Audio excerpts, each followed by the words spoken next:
Tout d'abord, un grand merci à votre béatitude de nous accorder cet entretien. Sa béatitude est patriarche d'Antioche et de tout l'Orient, d'Alexandrie et de Jérusalem des Melkites. Est-ce que sa béatitude peut nous expliquer rapidement ce qu'est l'Église grecque catholique melkite? Bien, d'abord, merci de votre intérêt de vouloir me donner l'occasion de donner de bonnes nouvelles, j'espère, de bonnes informations à travers votre radio qui s'appelle Courtoisie. C'est un joli nom, ça, c'est rare. J'espère que tous les moyens d'information soient courtois, voyez, et qu'ils aient à cœur de porter des bonnes nouvelles et des vraies nouvelles, voyez, pas seulement des choses qu'on veut inventer ou bien qu'on veut faire arriver sans qu'elles soient bien fidèles à la vérité. Eh bien, l'Église grecque catholique melkite, sans trop de détails, c'est une Église orientale qui est en communion avec l'Église de Rome. Orientale par sa tradition, par son histoire, par sa présence, sa relation avec les orthodoxes, avec les musulmans.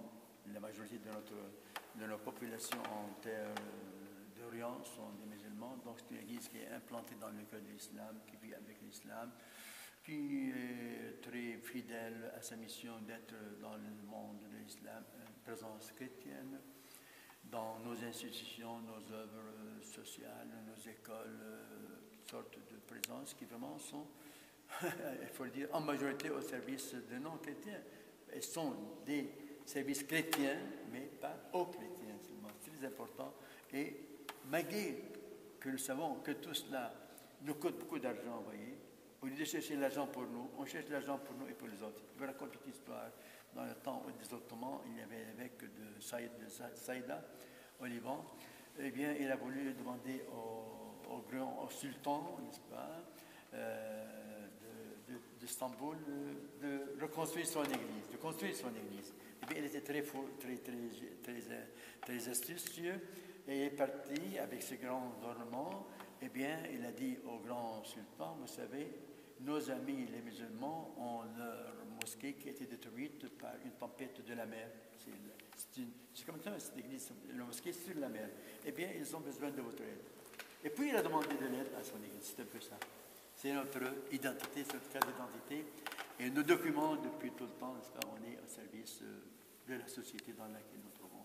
C'est donc l'Église. Et puis, il est très engagé dans le dialogue orthodoxe-catholique parce que nous sommes très fidèles à notre tradition orthodoxe, mais nous sommes toujours catholiques. Donc, nous conservons liturgie, spiritualité, etc., très jalousement. Et puis, nous sommes en communion avec eux, ce qui fait que vraiment, nous pouvons porter encore une pensée orientale, originale, forte, mais ouverte dans les sphères du Vatican, de l'Église romaine, nos amitiés avec Rome, mais avec encore toutes les églises catholiques. Donc, c'est une présence de médiation, n'est-ce pas, dans tous les sens du monde. Et alors, le titre complet de votre béatitude évoque les patriarcats d'Antioche, d'Alexandrie et de Jérusalem. Quelle est la présence des Melkites dans ces différentes régions? Eh bien, nous avons une présence diffuse. Nous disons que nous sommes une des églises qui a le plus de présence et le plus étendue dans toutes les régions du Moyen-Orient. Nous sommes très présents au Liban, avec 350 000 par là, je crois. Nous sommes présents très fortement en Syrie, avec dans 200 000, un peu plus encore peut-être. Et puis nous sommes présents en Terre Sainte, en Galilée et en sud Israël, Palestine, disons, sur 150 000 chrétiens qui sont en Terre Sainte, Israël, Palestine, eh bien, nous avons 73 000 Grecs catholiques, donc plus que la moitié, plus ou moins, qui sont des Grecs catholiques. Nous avons une présence maintenant diminuée en Égypte, qui était 35 000, maintenant elle est diminuée avec l'immigration à 5 000, quelque chose, mais dans tous ces pays, on a beaucoup d'institutions et qui sont disons, beaucoup plus que notre nombre. Notre nombre est petit, mais notre présence et rayonnement est grande. En Jordanie, nous avons 35 000 par là. En Irak, au Koweït, c'est des milliers. Et puis dans les pays de Golfe, c'est une présence individuelle. En Afrique encore, on a des présences individuelles. Et on a une présence assez forte dans les pays d'immigration, l'Amérique du Nord, l'Amérique du Sud, l'Australie. Donc là, il y a parfois plus de chrétiens dans l'immigration que dans les pays d'origine. En Europe, on a une présence plutôt, nous avons 5 à 6 paroisses. Il y a un nombre de fidèles non identifiés parce qu'ils sont très dispersés. Et justement, nous sommes là à Paris pour une réunion qui va un peu aider à ce qu'on se reconnaisse plus, on agisse, on attire les gens, on a des moyens pour les dépister, un peu découvrir où sont-ils, pour les aider à être dans la ligne de leur Église, dans leur identité. Aujourd'hui, le siège patriarcal est à Damas, à Bab Sharqi. Nous avons eu l'honneur d'y être reçus juste avant Noël par le clergé de votre béatitude.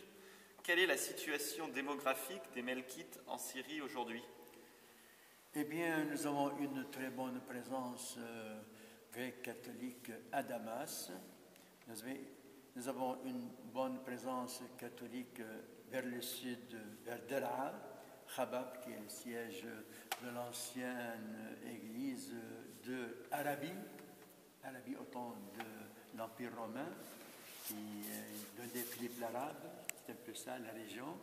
Et c'est la région où Saint Paul a passé 3 ans après sa conversion. Et là, j'ai construit un hôpital. Et puis nous avons une bonne présence dans le centre de Syrie qui est Homs, Yabroud, Qusayr, des villages, des localités qui ont été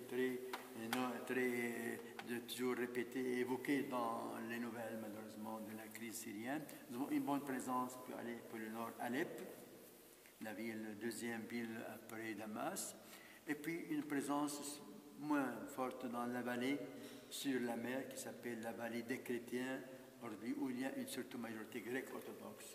Et c'est un peu le centre le plus fort, on peut dire, où il y a dans à peu près 43 villages qui sont à majorité chrétienne orthodoxe dans cette vallée-là, qui est surmontée par le crac des chevaliers, cette forteresse construite par les Francs. Nous disons le Franc, et chez vous, vous dites les croisés. Nous, on dit les Francs. C'est mieux. Moi, je préfère autant le mot franc parce que ça enlève le caractère religieux de la croisade. C'est un peu cela. Donc, nous sommes présents un peu partout dans le nord de Hasaki. Là, ce n'est pas les Grecs catholiques, c'est surtout les Syriens et les Arméniens qui sont présents. Voyez. Donc, les chrétiens, grâce à Dieu, ne sont pas dans des ghettos. Ils sont présents un peu dans le corps de la grande Syrie, vaste, voyez. Ils sont un peu partout. Et à l'intérieur de ces régions, ils sont un peu partout. Il y a très rarement des villages entièrement chrétiens. Ce qui est bon, moi j'aime ça, que nous soyons plus que jamais les vents dans la pâte. Alors je crois que votre béatitude est née à Daraya en Syrie. Oui. Et cette ville semble avoir été durement éprouvée par les événements tragiques qui secouent la Syrie. Reste-t-il des chrétiens à Daraya? Comment vivent-ils? Est-ce que votre béatitude a de leurs nouvelles? Eh bien, bien sûr. D'abord, Daraya, le nom lui-même évoque la vision de Saint Paul. C'est un peu le changement de Daïr, le couvent, le monastère, de la vision. Donc, c'est une preuve, déjà, du nom même, que c'est une des localités, si pas la localité, qui a eu, n'est-ce pas, la vision de Jésus ressuscité à Saint Paul. Cette ville, maintenant, il y a 200 000 habitants quand même. Ce sont à majorité musulmans. Nous avons une présence de 1500 chrétiens, orthodoxes et grecs catholiques. Orthodoxes, c'est tout ce qu'il y a, il n'y a pas de communauté. Eh bien, il y a 1 an et demi par là que tous ont quitté pratiquement. Les musulmans et les chrétiens ont été obligés à cause de la déstabilisation. Et c'est un problème auquel il faut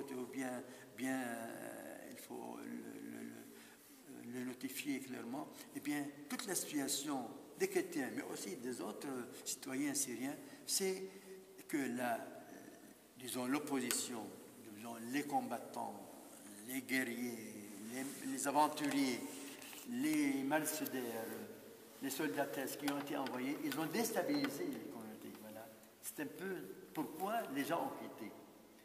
Ils ont été déstabilisés, ils ont vu que du coup, leur région qui était calme et pacifique, comme le cœur de Homs par exemple, et bien tout d'un coup, qui est pleine d'églises, et les gens sont là, ils ne sont pas armés, ils n'ont pas de problème, ils sont des citoyens, vous voyez, tout d'un coup, ils sont déstabilisés par la présence des combattants de Bab Amr, qui ont été chassés de Bab Amr au début de la crise, et ils viennent s'installer au cœur de Homs, et déstabilisent. Ils ont déstabilisé Abroud, ils ont déstabilisé Qusayr, déstabilisé Daraya, et comme ça les gens s'en vont. Et après cela, Il y a des gens qui sont là-dedans parfois qui restent. Le gouvernement veut libérer cette partie. Alors, là, c'est la tragédie. Le gouvernement doit encore protéger les citoyens. Ce qui fait que, alors, on dit ici, il est en train de tuer son peuple. Bien sûr, il tue des gens parce que vous avez mis dans ma vie en danger. Eh bien, qui va me protéger? Là-bas, c'est la critique. C'est l'aspect critique de la situation. Comment battre ou pas battre?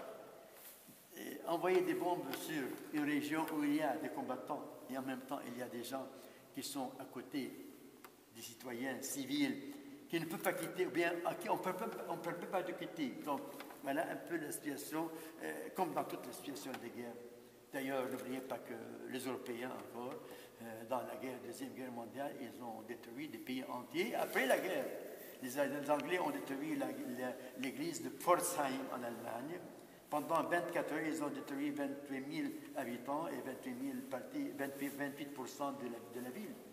Et après la guerre, la même chose de Dresden en Allemagne, etc. Donc, dans la guerre, ce n'est pas possible d'éviter facilement, malheureusement, qu'on tue des civiliens. Donc, Galéa est maintenant vide entièrement. Il y a encore 5 Grecs catholiques de mes parents qui ne veulent pas quitter et qui ne peuvent pas quitter et qui sont juste à côté de l'église. Donc, il y a 2 églises détruites plus ou moins. Et puis, les autres villages, en tout cas, c'est pas seulement Galéa, il y a 24 villages chrétiens qui n'ont plus d'habitants chrétiens. Leurs habitants ont quitté, ont été forcés de quitter, ils ont eu peur, ils ont quitté. Pour différentes raisons, il y a 24 villages où il n'y a plus, n'est-ce pas, de service liturgique, il n'y a pas de prêtre. Et il y a en tout 91 églises détruites, endommagées plus ou moins. Voilà un peu, malheureusement, la situation actuelle de la présence chrétienne. Et comme je l'ai dit, il y a dans les 450 000 chrétiens qui sont déplacés. Donc, ces villages, ça a causé dans les 450 000 des personnes déplacées. Grâce à Dieu, en majorité encore, à l'intérieur de la Syrie. Et donc ces personnes vont à Damas, principalement? Là, on trouve des amis, des parents, des sympathisants, des gens qui vous aident, vous voyez. Donc, et l'accueil était magnifique, il faut dire. Il y a eu des abus pour le loyer qui est haut, mais il y a eu encore des gens qui ont payé le loyer pour les autres. Nous, l'Église, en tout cas, est très, très active et très attentive à tout cela, et je peux dire avec grande fierté et grâce au Seigneur et à nos amis du monde entier qui ont aidé l'Église à être une Église du ministère de service. Nous servons, nous servons, nous sommes proches de nos fidèles, des jeunes, des femmes, des mamans, des papas, des enfants, des écoliers, etc. Donc, on est dans tous les secteurs des besoins de nos fidèles en tant que possible. Bien sûr, le besoin est beaucoup plus grand que nos possibilités. Par exemple, au patriarcat même, vous avez été, comme vous l'avez dit, eh bien, nous devons maintenant actuellement, pour aller dans les 8000 familles, on a commencé par 300 fin 2011, maintenant on est dans les 8000 familles, eh bien, pour aider un minimum d'aide, il faut compter dans les 40 à 50 000 $ par mois. Allez les chercher. Nous avons vu cela à Noël avec l'association SOS Chrétien d'Orient, que nous sommes rendus dans le patriarcat de votre béatitude, où nous avons vu les familles qui faisaient la queue pour la nourriture, pour les vêtements. Et pour Noël, j'ai pu vraiment parler avec les de mes amis, à donner à 200 familles, ou bien 300 familles, où il y a eu des victimes, nous appelons des martyrs dans le sens général, des victimes, à donner à chaque famille $200. Et puis j'ai pu encore avoir de l'aide pour donner à chaque enfant, 5000 enfants, chaque enfant dans les $12, avec une petite lettre personnelle, avec des mots d'amitié. Donc, on a pu faire pour Noël, et moi et aussi d'autres, je ne dis pas moi tout, mais vraiment, je suis fier que tous les chrétiens, les patriarches, les évêques, les prêtres, les moines, moniales, religieuses, tous ceux qui ont cette vie-là sont devenus un foyer, une société de bienfaisance. Chapeau bas pour l'Église de Damas, de la Syrie, mais grâce encore, merci à toutes les institutions, les vôtres et autres, qui nous aident à pouvoir être vraiment autre côté à côté de nos fidèles, de nos citoyens. Et tous, parce qu'on est encore dans les musulmans moyens, moins, n'est-ce pas, les musulmans qui viennent à nous. C'est normal que les musulmans vont chez les musulmans, parce qu'ils ont les moyens. Ce n'est pas pour discriminer, mais c'est la réalité. Mais en général, on donne aux autres s'ils se présentent. Et quelle piste étudie votre béatitude pour donner aux chrétiens du Proche-Orient le courage et l'envie de rester dans leur pays, où la situation est souvent difficile? Eh bien, le Saint-Père nous a dit, François, ne perdez pas le courage de prier et d'espérer. Et ne laissez jamais la flamme de l'espoir s'éteindre dans vos cœurs. Et puis, il a continuellement intercédé, intervenu pour la Syrie. Il a fait mention de la Syrie plus de 40 fois dans son pontificat première année, ce qui est énorme. Et continuellement, il appelle à la paix, à l'aide aux humanités, etc., etc. Et puis nous aussi, nous tâchons autant que possible, pas seulement d'aider matériellement, mais encore d'aider spirituellement, d'encourager les gens à rester, de vivre la crise. On dit parfois survivre. Non, nous disons à vivre. Vous voyez, pas survivre, c'est-à-dire toujours dans la peur, dans le cœur. Non. Alors, et puis, notre manière d'aider, spirituellement, physiquement, tout cela, ma présence par moi et les autres, on va participer à des conférences, à des congrès, ici et là, la presse, tout cela, les interviews que nous donnons, où nous encourageons les gens, tout cela sont des moyens, vraiment, il faut être prêt à tout cela pour aider les gens. Les gens aiment, par exemple, écouter la voix du patriarche qui parle de manière courageuse, qui parle de manière ouverte pour les chrétiens, les musulmans, les sunnites, les chiites, etc., qui parle de la réconciliation. J'ai recommandé la réconciliation, je dis, l'Église est ministre de la réconciliation. Et bien, tout cela donne du courage.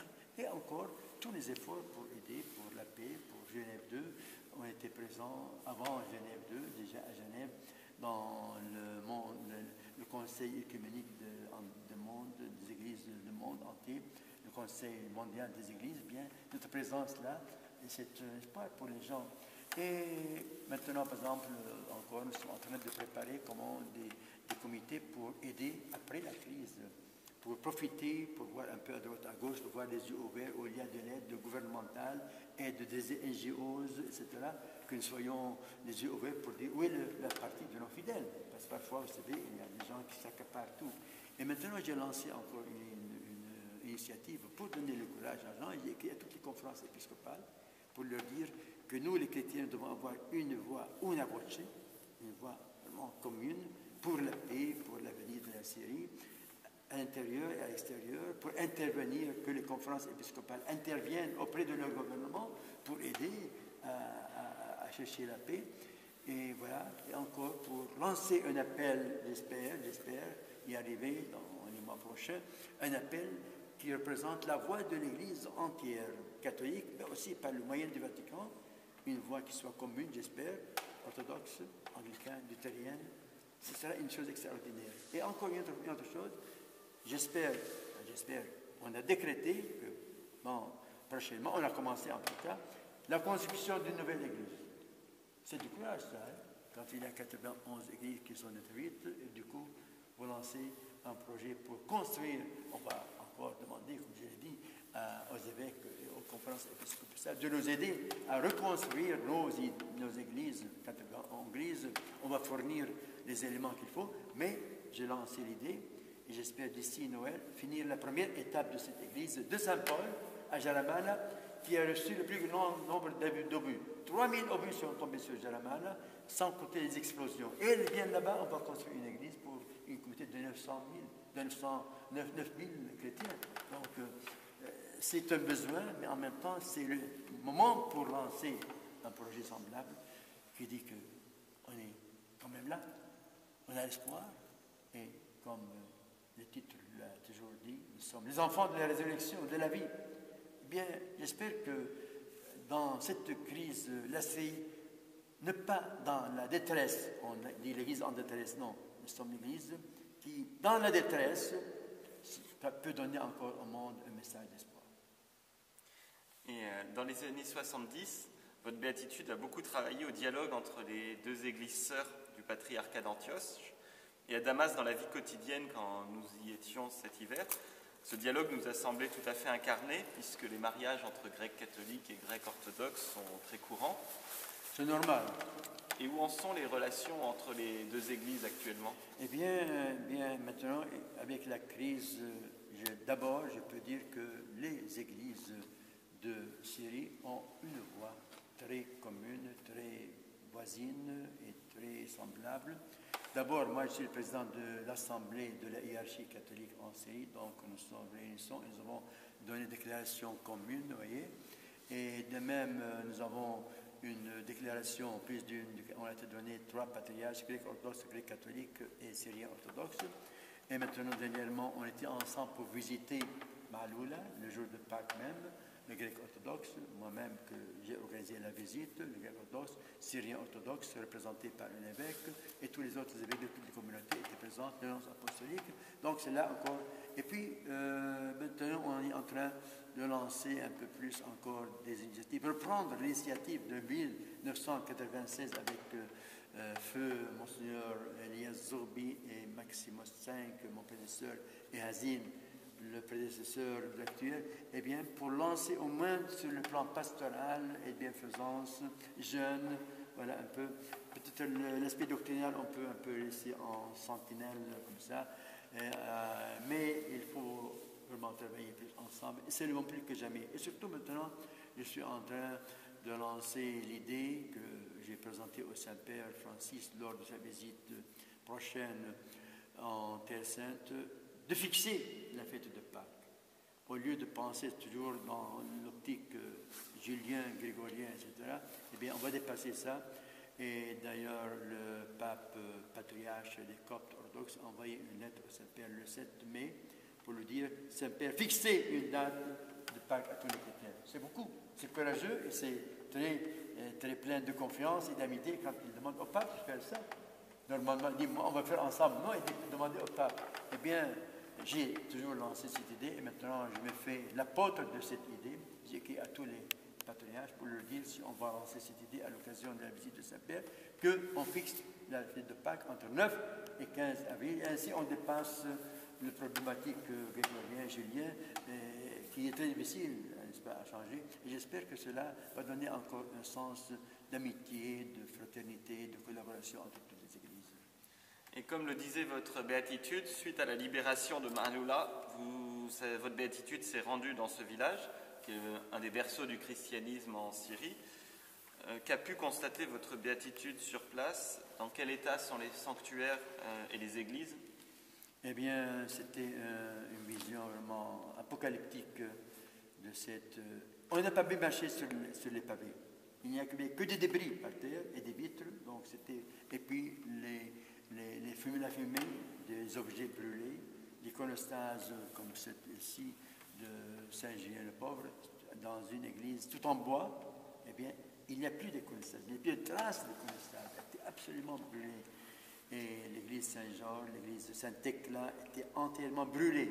Et le grand fameux monastère de Serge et Bacchus, eh bien, il est brûlé en partie. Il n'y a plus de traces d'icônes.